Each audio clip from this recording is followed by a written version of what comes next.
नमस्कार.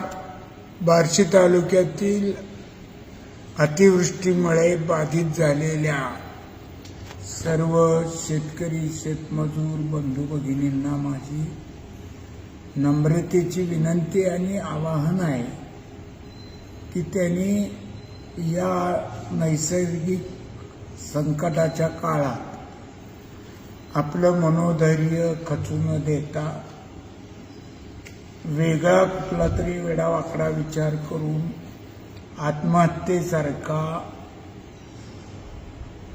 प्रकार हा करू नये.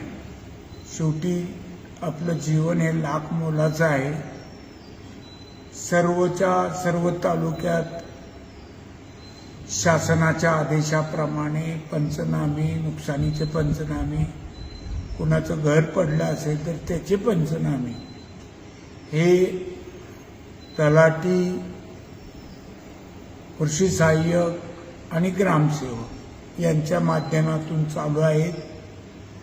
त्याही बाबतीत कुठं काही आपल्याला अडचण आली तर आपण डायरेक्ट माझ्याशी थेट संपर्क साधावा.